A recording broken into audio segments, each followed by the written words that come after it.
Introducing National Streaming Sports, live and on-demand sports talk programming that you can access 24/7. For the premier sports talk experience, tap into our Roku channel. Start your mornings with Mac and Jack covering all the weekend sports action. Then pour a cup and enjoy all the sports you can drink on the Coffee and Sports podcast. At midday, talk sports from east to west on the Coast to Coast podcast. Followed at night by some hot girl talk with Prim and Proper Sports featuring Sonia Pearson. Talk boxing on the Gloved Fist. Yankee fans tune in for Start Spreading the News. And there's more on the College Sports Huddle and Sports Scope with Robert Butler. There are 20 podcasts in all and 70 weekly shows giving us a 3.4-star viewer rating. To find us on Roku TV, search for National Streaming Sports on the Roku search bar. Click on the logo and you're in. National Streaming Sports, live and on-demand sports talk for America.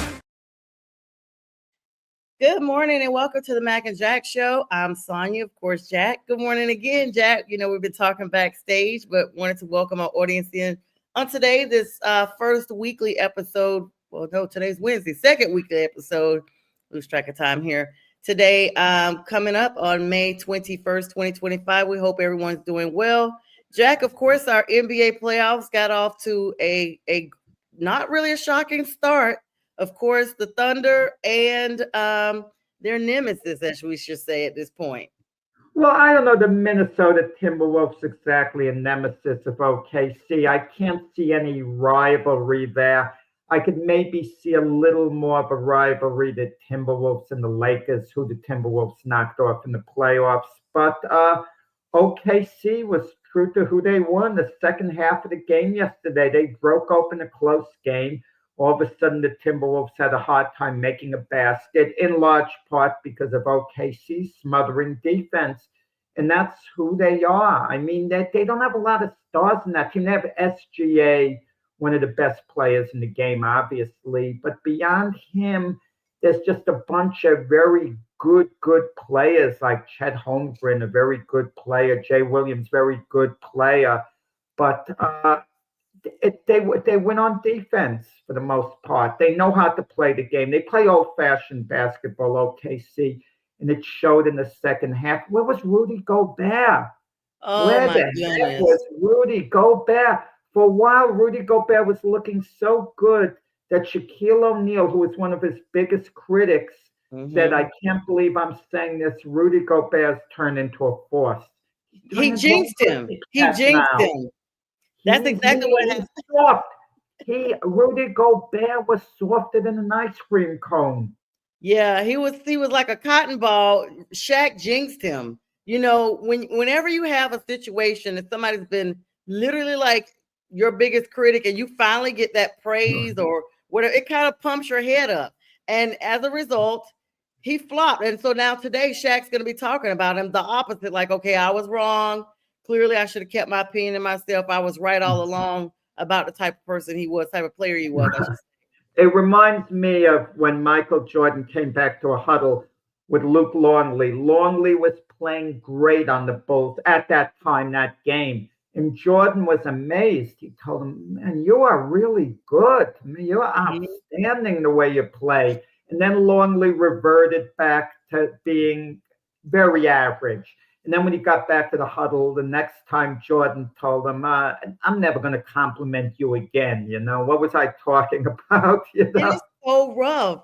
The NBA is so rough. I'm paraphrasing. 114-88, dominant game by the Thunder. I mean, the T-Wolves were mauled and demauled. Game 2, of course. No, score's deceiving, Sonia. Score's deceiving because it was a close game for a while, you know, and they broke it open in the fourth period. Okay, well, I know, you know, I know that this is what was expected. Even though the score is deceiving, I know that people have literally predicted that the Thunder was going to run away with this series from the beginning. Like, no matter who it was they played, people have OKC as the super competitive team to actually win it all, Jack. Yeah, I mean, I picked Minnesota to upset OKC in this series. Let's see what happens in the second game. But I'm going to tell you this. If the Wolves go out in this series in, let's say, 5 games, something. I'm just throwing an X amount of games. I don't want to hear all this Anthony Edwards talk about being a big star. You got to elevate your He team. doesn't want it. He doesn't want Julius to be Randle did what he NBA. could yesterday. Julius Randle was fine yesterday, all in all. But with Anthony Edwards, I hold him to a different standard. If Anthony Edwards is just an average guy out there, I could say he played a good game yesterday. But Anthony Edwards is expected to play like a superstar.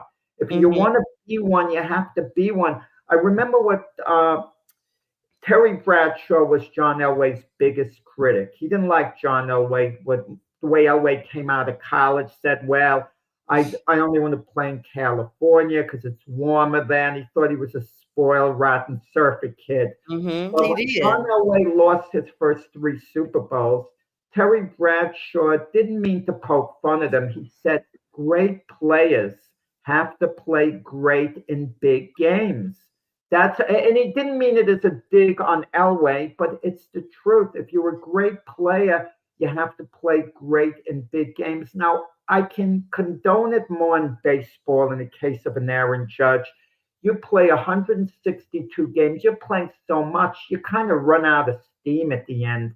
But in the NBA, you can't, because one player can take over a game. In baseball, a position player, it's hard to take over a game. But in the NBA, Anthony Edwards has got to take over, a couple of these games if he's a superstar. And Rudy Gobert, was the biggest trade in NBA history to me as far as a quantity goes. Because what Utah got in exchange for trading Rudy Gobert, what Minnesota had to give up.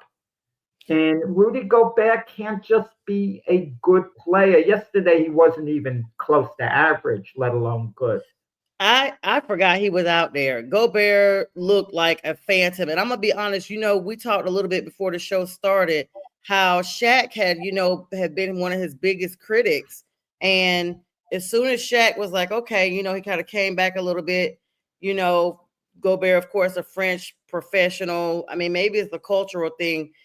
He was widely regarded, though, Jack, before yesterday's lack of playing, as one of the best defensive players of all time. 4-time NBA Defensive Player of the Year and 7-time All-Defensive First Team member, leading the league in blocks and rebounds in previous seasons. They call him the Stifle Tower, but I don't know. I mean, you could compile stats sometimes. Keep this in mind. When Gobert was with Utah, he had Donovan Mitchell on the team. They didn't win there. Now they have Anthony Edwards, Julius Randle, Gobert. That should be a great big 3, and they have depth as well as that. But I don't put the blame on one guy. Let's see whether Minnesota shows up for game 2. If they win game 2 in OKC, the series is turned, once again. But if they fall down 2-0, is Minnesota out of it? No, they're not out of it, but you can do the math. To win 4 out of 5 against OKC, that's going to be real, real difficult. Well, let me ask you this, Jack.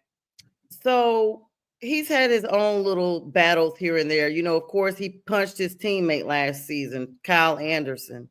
Do you think this was during a game. Do you think that maybe after that happened, that maybe the critics really rolled in and were a little bit more analytical of his actual playing? You're talking about Anthony Edwards? Anderson, yeah, No, I'm talking about Gobert. Gobert's I'm a little confused. Gobert's always been a timid guy, though, on the court. He's not been the one that has instigated these fights. Listen, you're a center. There's going to be some shoving. You might get into it a little bit. But Gobert by nature isn't the most aggressive guy. I mean, Draymond Green came over and grabbed him from behind. Good morning, Richard. Grabbed him from behind. Yeah. But Gobert's not the type of guy who's an intimidator per se. Yeah, he got some nerve, Draymond Green, to try to grab anybody. But okay, well, let me ask you, Sonja. Sonja, who's your least favorite athlete? Draymond Green. Aaron Rodgers. Athletes?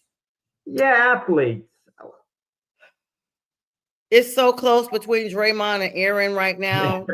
It's so close. If Aaron didn't treat the Jets the way he did, I would be indifferent. I really didn't pay that much attention to Aaron Rodgers' personality until he came to the Jets. I was more so like, okay, he's a great player.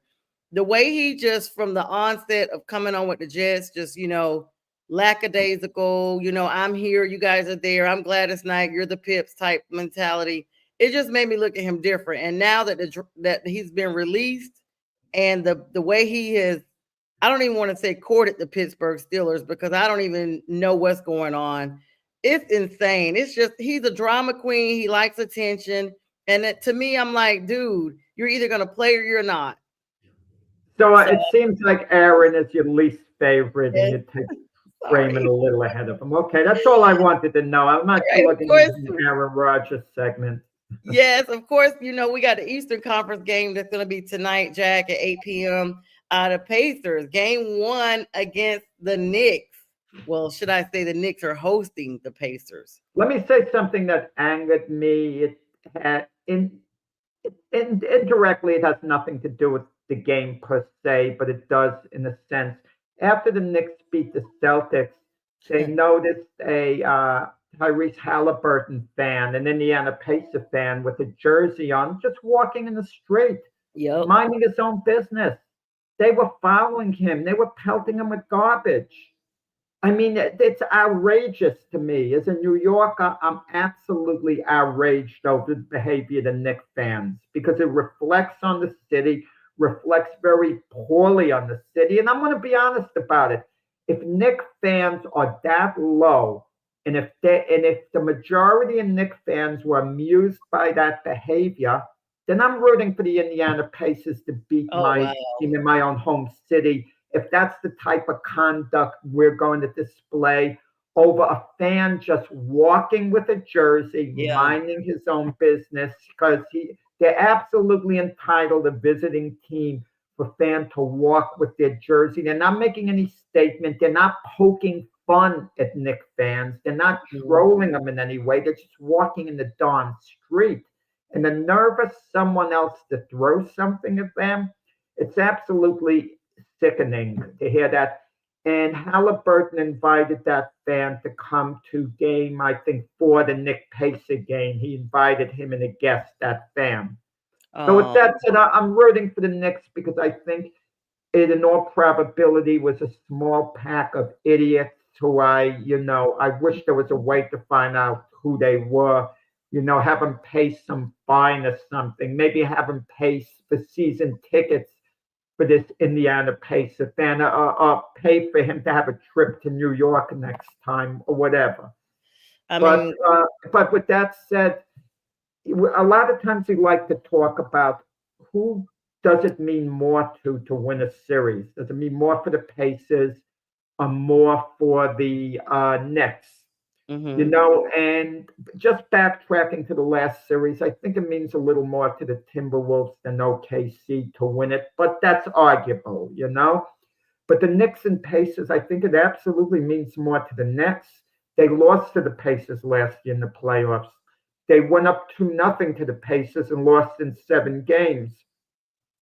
And if the Knicks can't get to the finals now, when are they ever going to get to the finals? Exactly. I mean, this is it. The path has been cleared. The Celtics are out of the way. Kudos to the Knicks for clearing their own path.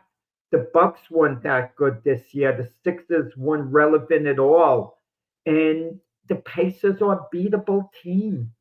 They're a very beatable team, but they're playing so good. Let me take that back when I say very beatable. They're not very beatable because they have been playing so good for a while, but they don't have the big name stars.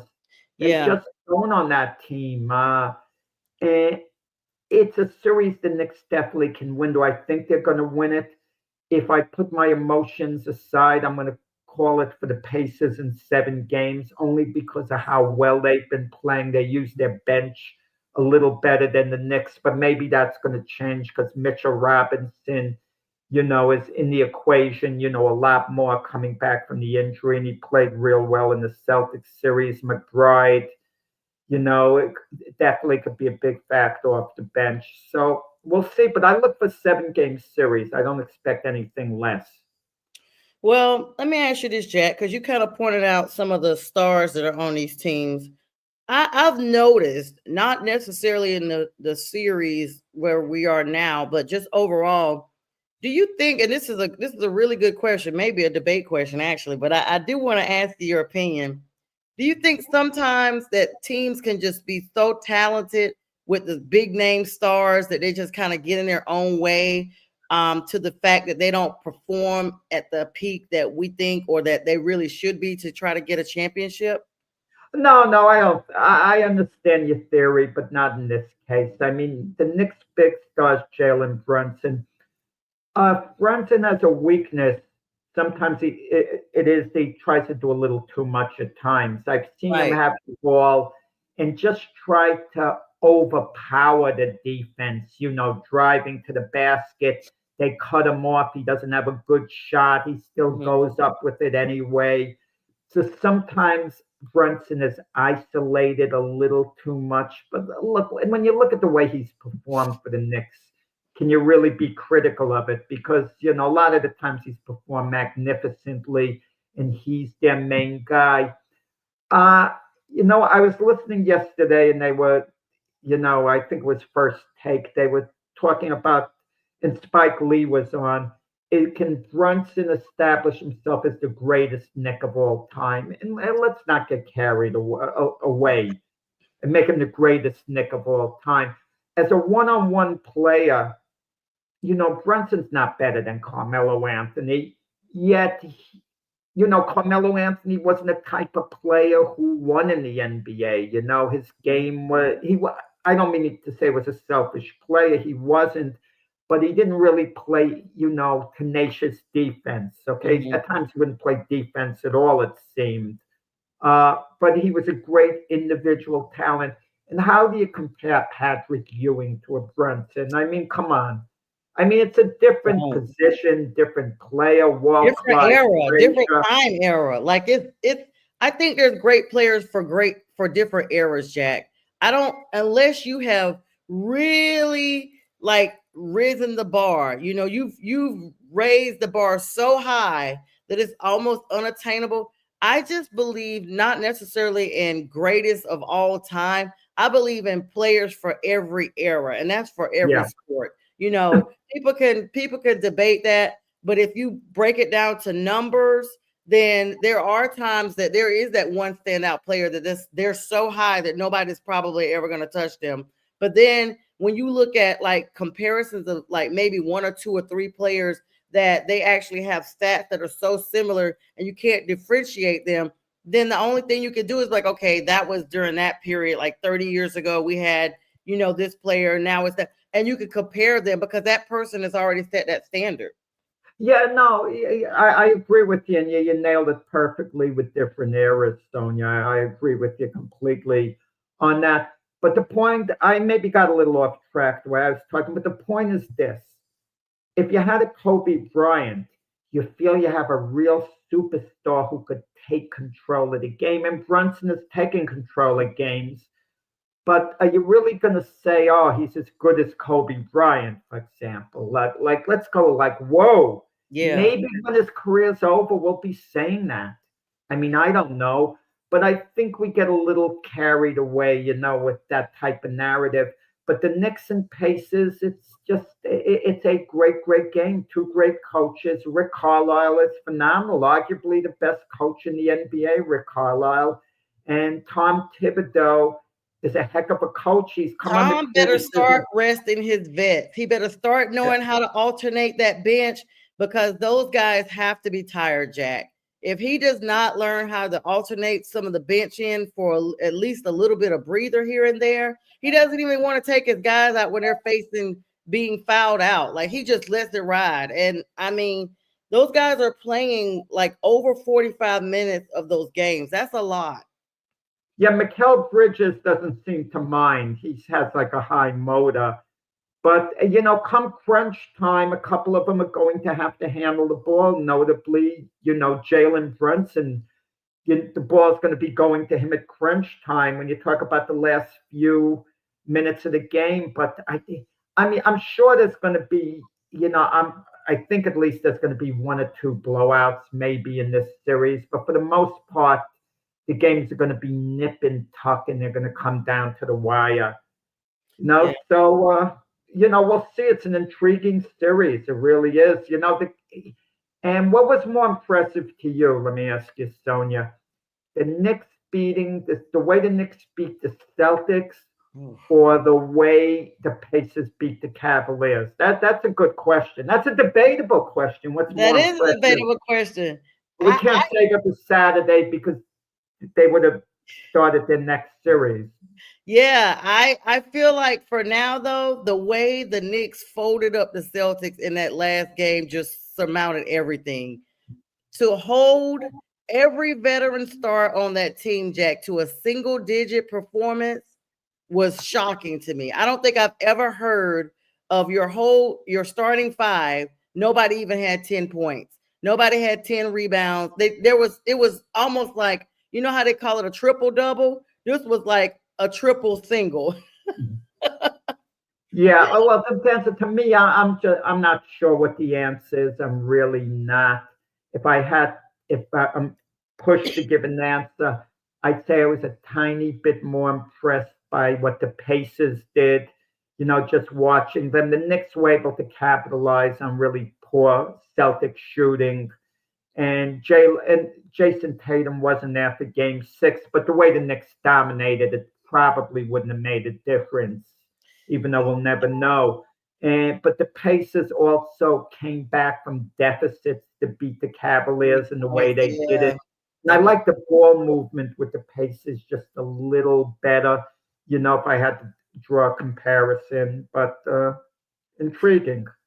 Yeah, and let's not forget too, Chris Porzingis was playing at a poor level because of him having this viral issue this Yeah. whole series. So two big folks that clearly were difference makers. I mean, it's the same thing with the Warriors. Steph going down proved to be the cornerstone of that team, and they just got annihilated quickly. You brought up Carmelo Anthony for a quick second. We were talking about comparisons. And so I want to congratulate he and Michael Jordan are set to embark on their careers in sports broadcasting, Jack, specifically with the NBC's coverage of the NBA. They'll be starting up the 25-26 season. Jordan, of course, will be bringing a special contribution. He's going to be labeled as a special contributor to the NBA and WNBA coverage on NBC and Peacock. Maybe this will get the WNBA some spark that they've, talked about the lulls that they have. And Carmelo Anthony will be coming as a studio analyst. And he already has a podcast called 7 p.m. in Brooklyn with Carmelo Anthony. So he stayed true to the New York ties.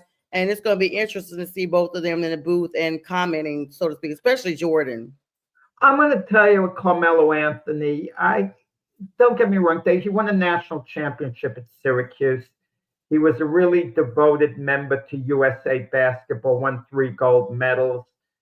He never won an NBA title. I don't like hearing Carmelo Anthony say, well, had the Pistons drafted me, they would have won a couple of extra NBA championships. Oh, he can't. Get off.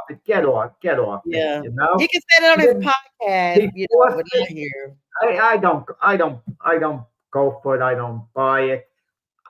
Yeah. I don't know what the answer is. Maybe he's right, maybe he's wrong. If I thought he was right, I'd say I agree with them. But, who knows? But it sounds like whining. He forced his way out of Denver. George Karl would argue with him all the time. You got to play defense, but it was, beneath him to be a tenacious defender per se. Okay, but terrific player. Don't get me wrong. He might be a great humanitarian, a nice guy. He didn't get in trouble off the court. So, but I'm tired of these guys like speculating, well, if they took me, we would have won this, we would have won that. If you have a track record of winning somewhere else, then you can make that comment. I just don't want to hear it. And when you, but the point I was trying to make, when you look at Carmelo Anthony, he's going into the Hall of Fame. Should he go in as a Knick or should he go in as a Denver Nugget? Oh Because no, he needs to stay with New York, going in as a Knick. Going in as a Knick. What do you look at him more? I look at him more as being a Denver Nugget.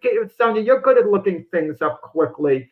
Tell me how many years he played for Denver and how many he played for New York. It's pretty comparable off the top of my head. I think, let's see. Let me see what they got here for him. And while I'm looking that up, the NBA is also going to be bringing in some other analysts that are coming in. Now, let's see. Carmelo was drafted in 2003, third by the Denver Nuggets. LeBron James. Yeah, LeBron went played first. 19 seasons in the NBA from 2003 to 2011, which is 8 years with the Nuggets. That's and 9, then, actually. Sorry, yeah, 9 years. And then he played, yes, very close, New York Knicks 2011 to 2017. He also played with the Thunder, Rockets, Trailblazers, and the Lakers. I forgot about that. Okay, right. The other teams. So he played 9 years with the Nuggets. 8 and 7. 8 years. Okay. Thanks, Steve-O. 8 and 7. But sometimes it's deceiving. Like if you say a player played 2009 through 2010, we think of it as 1 year, but it's really 2 years, the 2009 and the 2010 season. But the point is, he played 1 extra year with the Nuggets. So why is assuming, he's a Knicks player? He didn't. They never went to the finals with the Knicks with him there. Neither did the Nuggets go to the finals. But Jack, he holds records for the Knicks. He has the all-time single game scoring record for the Knicks at Madison. Gosh, 62 points. He's highly decorated. He's a first ballot inductee of the Naismith Memorial Basketball Hall of Fame. Like, he got a lot of his stuff. But that's fine. That's nothing. Oh, wait.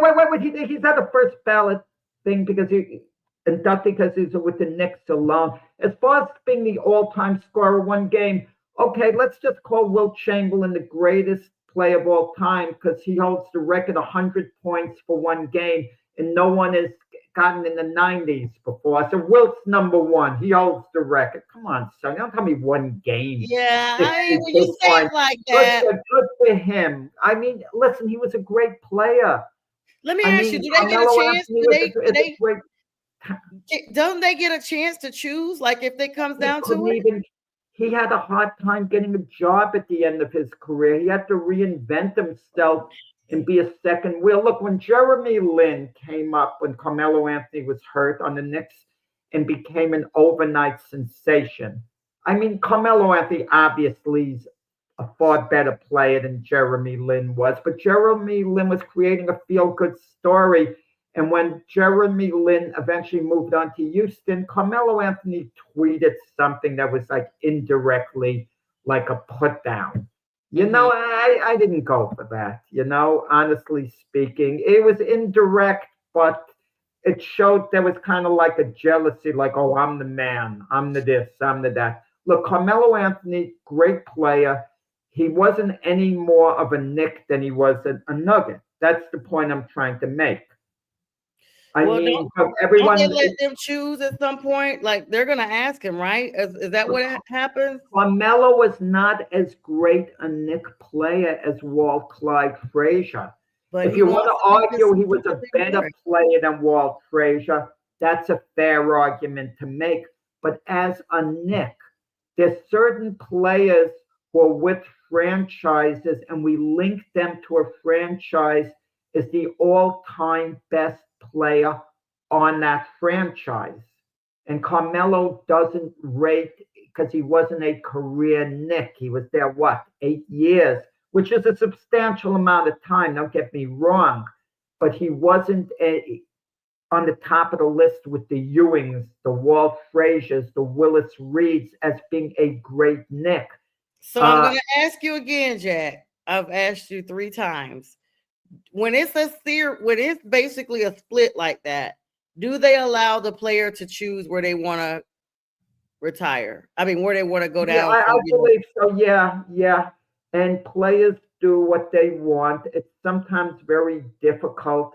Look, a player like Reggie Jackson, in his whole career, He played for the Angels, the Orioles, the Athletics, and the Yankees. The bulk of it was with the Athletics and Yankees. He was with the Athletics a total of 9 years in his career, and he was with the Yankees a total of 5 years. He won 3 World Series as a member of the Oakland Athletics, 2 World Series as a member of the Yankees, yet he elected to go in as a Yankee, and Major League Baseball was okay with it because Reggie Jackson created such a buzz during his time in New York, like the 3 home runs in the last World Series game in 1977 when they won it, that I can understand that. Okay, I can understand that. But then Major League Baseball changed their rules because Wade Boggs went in as a Tampa Bay Ray. And what did he do? Play 1 year with the Rays? I guess they offered him some money or some deal, and that was inappropriate. He should have gone in as a Red Sox. Yeah, I don't know, Jack. I mean, like I always say, the verdict is still out. I'm sure he'll choose to go in, as a Nick because he's so New York. His whole podcast is all Brooklyn centered. Like he just loves New York, and so I don't blame him. Sonia. Yeah, but he's not gonna pay homage to the team that drafted him. But okay. Look, Carmelo Anthony showed he could. You could call him a winner. He won a national championship with Syracuse.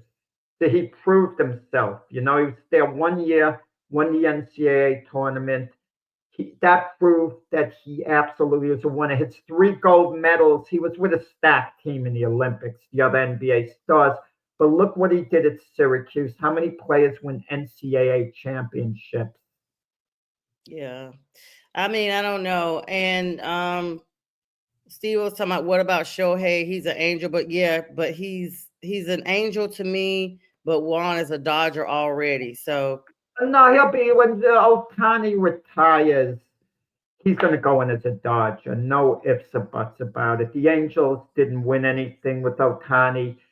The team, there was no buzz around the team outside of Ohtani being on it when he was there, and Mike Trout, of course, too. But Ohtani's going to go in as a Dodger, assuming he finishes out his career there for the most part. Yeah. All right. So moving along here, let's plug in real quick some NHL news. Then we're going to go over to NFL. Then we're going to talk about a little boxing here. The Florida Panthers versus the Carolina Hurricanes. Panthers are 1-0. Last time these two teams faced off, Jack, was 2023, and the Panthers swept the Hurricanes. It's so weird for me to say Carolina Hurricanes, Florida Panthers, because everybody knows the Carolina Panthers are the NFL team that I love so much. But anyway, that's ironic, isn't it? The Carolina Hurricanes, the people in Carolina say we're playing the Panthers. It's yes, kind of like so weird. Of course, the Panthers. Let me ask you this, and I never asked you this before with the Carolina Hurricanes. Are they nearly as popular as the Carolina Panthers of the NFL? No, but so this is the thing. There's a totally separate fan base for that. They've tried in the metro area so many times to pump up. I think when they first came out, there was a lot of hype around them. Then, it just kind of fizzled out, especially with Atlanta at the time. They had a team, I think that's who they had. I can't remember, the Thrashers. And then once that kind of fizzled out, something just happened. There was a disconnect. Then I think the pandemic really kind of broke up the hypeness around the Hurricanes, to be honest with you, Jack. They're on an upward trend now. More people are tuning in, especially now that they've run, another championship series back here for the Stanley Cup playoffs. This is their 3rd time, I believe, in as many 3 years trying to get to the playoffs. I know for a fact if they win the Stanley Cup, that will really create the hype that they're needing. They've been so close so many times. And of course, in the game 1, 5-2, Carter and Aaron, early goals for the Panthers, Sergei, strong in the net, all that stuff. The Hurricanes had been 5-0 at home in the playoffs, Jack. That's big, and that's enough to get the fans really engaged. Of course, next game is Thursday at 8:00 in Raleigh. So I'm looking. I mean, when you see them on TV, it's a crowded event, So the attendance is there, but like I said, I think it's kind of like once they start getting towards championship status, that the fans and would-be fans start really kind of tuning in. I've made a mental note to try to be more aware of what they got going on year round so I can kind of be more versed in that. And so I'm pretty sure a lot of other players, but then you have your tried and true, hockey fans that are true fans and have been since day one. Of course, in the Western Conference Final, the Dallas Stars are making a run for it again. We saw them last year as well, too. This time they're going against Edmonton Oilers. The series, has not started yet, starting tonight. Game 1, 8 o'clock in Dallas. This is going to be a rematch of the 2024 Western Finals that they had. The Oilers won in 6 games. And, I like to look at the comparison. They literally run the same type of series as the NBA, the same type of year and everything. The Stars have strong goaltending abilities with Jake Oringer, and they have a deep roster. So hopefully this will be their year that they can get back. Of course, they got Connor McDavid and Leon Draisaitl for the Oilers, two of their best players. They're going to be on tonight as well. A lot of hockey news and stuff. Let's switch over to NFL. We got just a few minutes because we want to talk about some boxing news as well.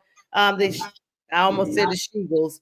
The Eagles, everybody calls them the Sheagles, have given Nick Sirianni a multi-year extension. They have not really released all the financials, but they've come up, of course he deserves his previous contract, 5 years from the 2021 season when he was hired. He's basically led them to a Super Bowl. It's a non-factor, a no-brainer, as I like to say, that he would be getting this type of contract. So congratulations to him. Of course, other NFL news, Fred Warner with the 49ers gets a big contract as well on yesterday or day before yesterday. I know we were on air on Monday. So it happened since then. 5-year deal for Fred. Of course, the Jets, your team, Jack, has released Greg Zuerlein. It's a move signaling their continued youth movement. They're trying to make their team more youthful. You got some feedback going, Jack. I don't know what's going on. Good morning, Miss Linda. He says, I'm here with you both. It's always a great show. Thank you. Hi, Linda. How you doing? Jack, what happened? You guys are releasing, y'all trying to bring like just a lot Greg Zuerlein was the reason we lost a couple of games last year, missed big kicks. If Greg Zuerlein had made a couple of kicks, it would have changed the narrative during the season. It was your quarterback. Before he put y'all in a position where you had to make those kicks. Your quarterback was the problem. No, it wasn't. Aaron Rodgers, I could tell you, would get the team in field goal position at the end of the game. Zuerlein would line up for the winning kick, and it would go wide. It just bad. Yeah, Zuerlein was bad last year, and you could look at it 2 ways. You could say it was an off year, bring him back. What can he do going forward? But sometimes you got to change the culture in the room.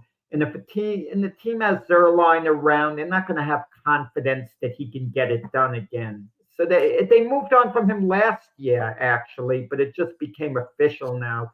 He was on the injured list, and they just had to. Yeah, they had to move on. He's a journeyman. He's a journeyman, so to speak. You guys, I remember him playing. He's been playing for a little bit, but I'm gonna be like this. This is always the theory, and this is not just for the Jets. This is across the board because people have told me when I'm like, oh man, my kicker cost us the game. No, they did not. If your plays are played throughout all 4 quarters, you don't put your game on the line with your kicker. Like you just can't do that because that's literally riding. It's like a 50-50 every single time. And so for me, I'm gonna say that's a whole Jets issue, and it starts with the little toxic quarterback you guys had. No, you have to be able to count on. You have to be able to count on. And they're garbage, Jack. And now that you guys taking out the trash with Aaron Rodgers, you may have a chance of winning a couple of games next season. Yeah. The Jets in the next 3 seasons, we're going to go to the playoffs one time on the next 3 seasons. At most win 1 playoff game, but I'm not optimistic about that. They're going to feel, Justin Fields is okay. And at the end of 3 years, we're going to see, we're not a threat to win the Super Bowl. And then we're going to have another quarterback. I don't want to hear this 8-9, 9-8 season under Aaron Glenn and hear how wonderful Aaron Glenn is. Please, I don't want to hear that this year. Y'all might turn it around, but, I will tell you this. Go ahead and get your Kleenex ready for the Panthers game because you won't be beating us, but you might beat some other people in the South, but just not the Panthers. Well, I'll take it week by week, as it comes along. But I'll be but they're rooting for getting you younger. guys The when you Jets are play Saints. the Jets are getting younger. Getting back with Nick Sirianni, he had 1 year left on his contract. Now, this is what bothers me about coaches in general, how they're perceived by the media and the fans, who basically, I don't want to say are clueless, but I'll say mindless, okay, normally. If a coach has 1 year left on his contract, there are two ways you could go with it.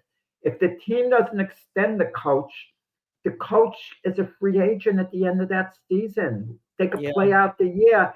And imagine if Nick Sirianni said to the Eagles, no, I'm not signing the contract until the end of the year. He's a free agent. He could go to any NFL team he wants. He could go to the highest bidder if you're that good of a coach, and teams are going to need a coach. He's going to have a job somewhere. Maybe he's going to be in major demand.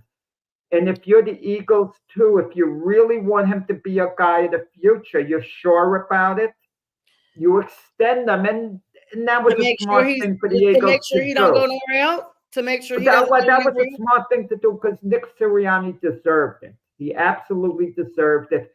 And the Eagles and Sirianni both, came to a meeting of the minds. I'm not sure what the dollar value was, but I'm sure it was fair.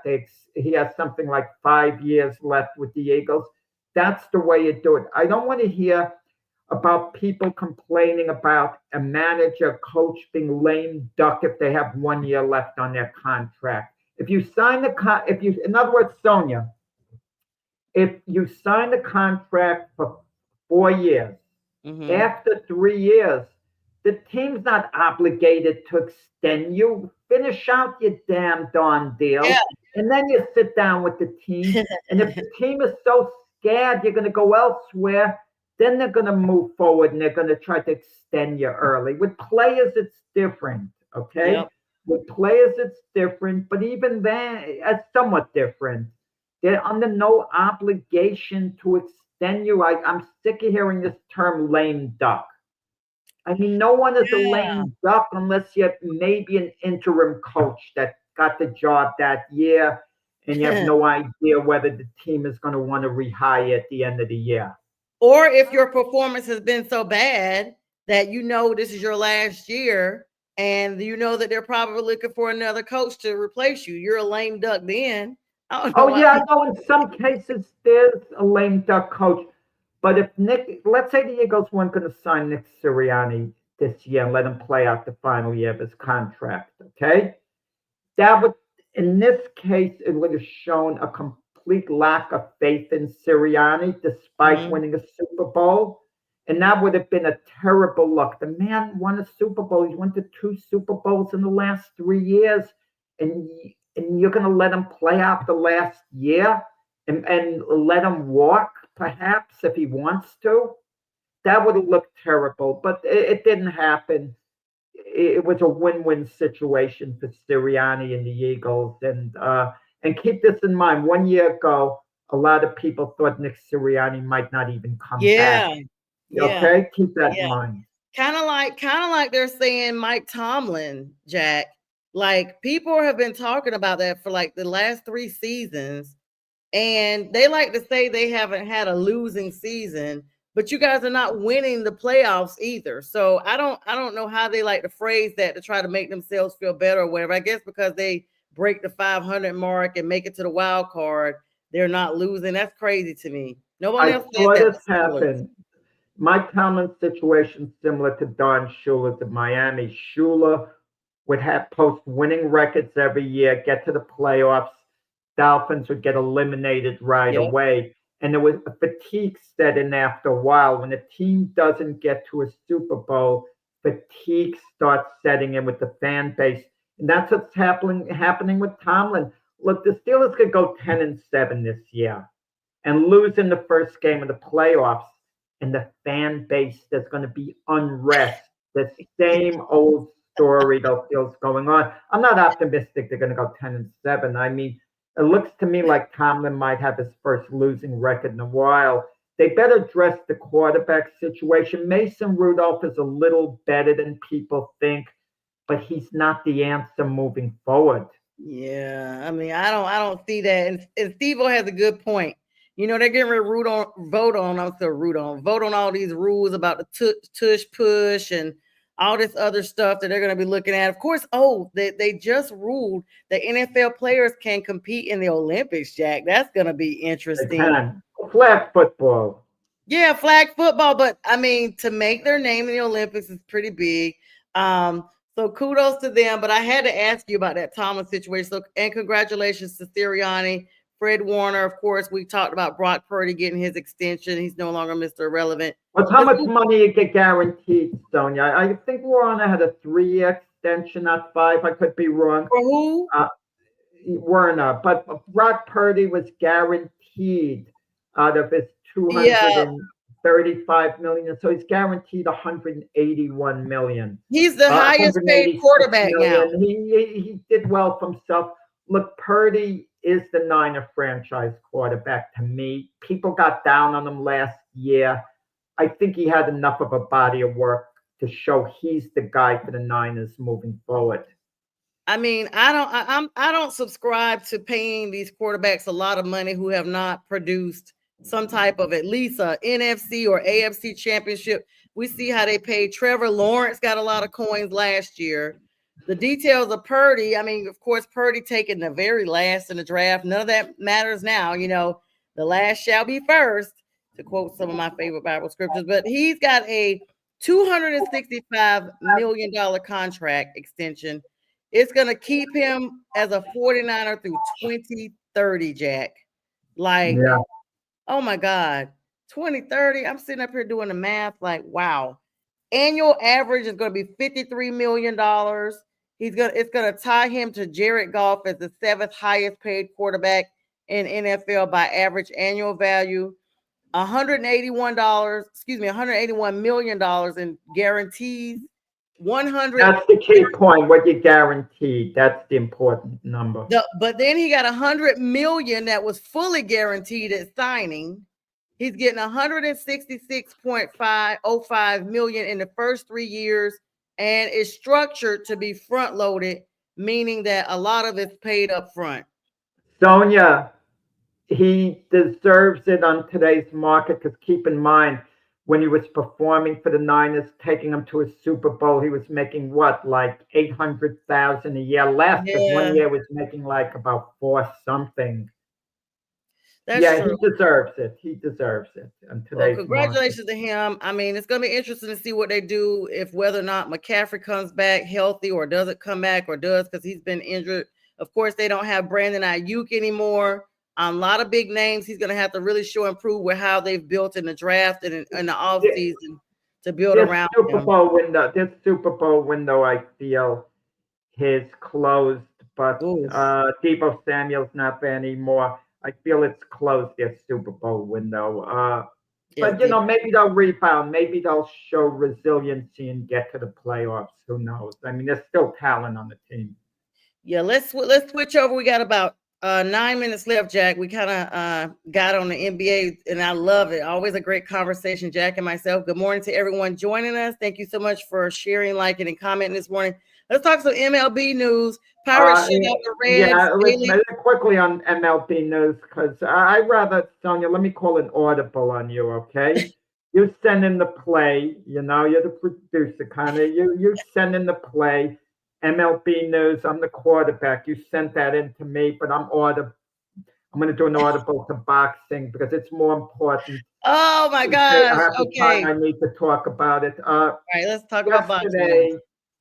Former middleweight champion of the world, Nino Benvenuti, passed away at the age of 87. And a lot of the fans out there who are not really true boxing fans maybe didn't hear of Nino Benvenuti, but let me tell you about him. He was a world middleweight champion when there was only one champion per division, not like the nonsense you have today, 4 champions per division. In 1960, the 1960 Olympics, Cassius Clay, as he was known then, later to become Muhammad Ali, he won a gold medal in those Olympics. The American team won a couple other gold medals, but the boxer voted the outstanding fighter of those Olympics in 1960 was Nino Benvenuti from Rome, Italy. Mm-hmm. Nino Benvenuti then went on to win the first 65 fights of his professional career. So when we hear this nonsense about Floyd Mayweather record, Marciano 49-0 record, 50-0, other fighters have exceeded that, but then they continue to fight and they lose. Nino Benvenuti, in 1967, took New York by storm. He came to Madison Square Garden and he upset Emil Griffith to win the middleweight championship of the world. And then they had a rematch later that year at Shea Stadium, and the great Emil Griffith regained the title by a decision. And then they had a rubber match on March 4th, 1968. It opened up the new Madison Square Garden. You know, when Madison Square Garden opened up, the arena now, as we know it, 1968, they wanted to put on the most special event. They didn't put on a basketball game or hockey game. They had boxing. They had a double header to open the Garden, something special for their first night at the new Garden. Joe Frazier fought Buster Mathis, and Nino Benvenuti in the co-main event fought Emil Griffith, and Benvenuti regained the title, beating Griffith on a close decision in 1968. And then there'd be some great title defenses. He have notably, he knocked out Luis Rodriguez, former welterweight champion, who was top middleweight contender, with one punch. And eventually, like all fighters, Benvenuti declined and he lost the title to Carlos Monzon, got stopped, and then in the rematch, he couldn't regain it with Monzon. But he was a great, great fighter, and he was a successful businessman in Italy. He did really, really good for himself. But the funny thing about the Griffith Benvenuti trilogy, they were great rivals in the ring. And there may have seemed to be a little bit of bitterness, but when Benvenuti's son was born, he made Griffith the godfather of his son. Oh, cool. And Griffith was very popular in Italy. That was the ironic part about it. And Griffith told me Benvenuti would fly him to Italy and they'd sit down with a crowd of people and they'd be watching the Benvenuti Griffith fights. And this is in Italy. And Griffith was saying as many people were cheering for me as for him. And I remember Vito Antifermo, who I know very well, a friend of mine, who later became world middleweight champion himself. He was a kid in Italy during the time, and he said, I had two idols, Griffith and Benvenuti. And Benvenuti, he was kind of like a matinee idol, good-looking guy, long hair. The only interaction I ever had with him was funny. It was up at Hall of Fame weekend in Canastota, New York. I was trying to interview him, and he kept saying, like acting, no speak English, no speak English, no speak English. And finally, I was persistent trying to get the interview, Sonja. Finally, he got annoyed at me and he told me in very clear English he doesn't speak English. Don't you understand? I told you I don't speak English. Why do you keep asking me? He does. He didn't do it in a nasty way. Yeah. He was just busy at that moment, whatever. He didn't want to talk at that moment, which was fine. He wasn't rude to me in any way. And then and if anything, it had me laughing, when he was speaking then. But, and I spoke to him on the phone after, in fact, on something. I forgot what it was about, but he was very friendly in the telephone conversation at a later time. At the age 87, passed away. I don't know whether boxing had any effect later on the years in the ring. It tends to catch up to guys with a long career. But look, he lived a long, prosperous life, and he made his mark, as a great Hall of Fame champion. Yeah, of course, Revered Italian boxer, two-weight undisputed champion and Hall of Fame inductee. And he won a gold medal at the 1960s. You don't got to look that up, Sonja. I know more than what's on Wikipedia, when it comes to this. I'm not on Wikipedia, Jack. Don't say that. I know more than insulting. I know more than you're going to find online. That is insulting because I'm anything with Nino. I know more than Jack, you are we are on live and you are literally not even letting me speak. Because you're not talking, Sonia. I got to fill in the pauses. Okay, well, here. I'm going to let you have the rest of the show. How about that? No. I'm just saying, Ki-Soo Kim fought Nina. Sonia will come back. She always does. Ki-Soo Kim handed Benvenuti his first defeat, a Korean. It was a very debatable decision that took place, in that fight. That's what happens in fighters' careers. Things aren't always the way they appear on the record, but just a great champion, Nino Benvenuti, really was. And when he fought Emil Griffith at the Garden, one of the things that was a prelude to what would come later on with other sports. It actually started with Benvenuti. The Garden crowd would go, Nino, Nino, Nino, Nino. And it was just, dynamic, electric. He was charismatic, a great champion in the ring, a charismatic one outside it.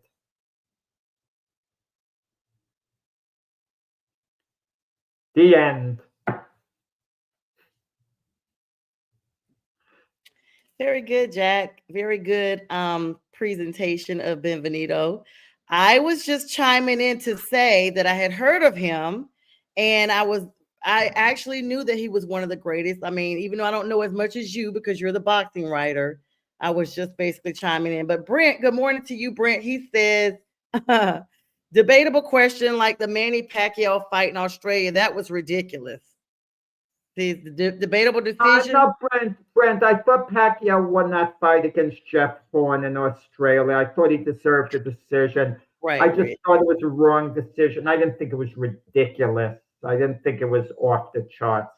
I thought Pacquiao did deserve it, though. No, don't worry about it, guys. After the live, I will be choking Jack out. Okay. Anywho, poor Mac. I guess I did not see every episode. Like Jack just freaking diced me up on here. Anyway, definitely 87, like you said, you never know if something played a part. I remember my grandmother worked at a nursing home. There was a boxer there when I was a kid. I don't remember his name, but he had some issues from, of course, boxing in a lower league, of course. But all that stuff kind of plays into their health. But 87 is a great age to have been alive and to have set so many records and to have so many beloved fans. Of course, tributes are pouring in worldwide because he was so revered, in Italy and worldwide. So anyway, that will. Are you going to wrap up with the Juan Soto news that you want to talk about? Very quick with Juan Soto. Michael Kay said he heard from sources that Juan Soto's not happy with the Mets. That he looked his happiest over last weekend when he interacted with the Yankees manager Aaron Boone and Aaron Judge. And there was family pressure that got him to sign with the Mets because they liked Steve Cohn, the owner, and his wife, and the setup the Mets had.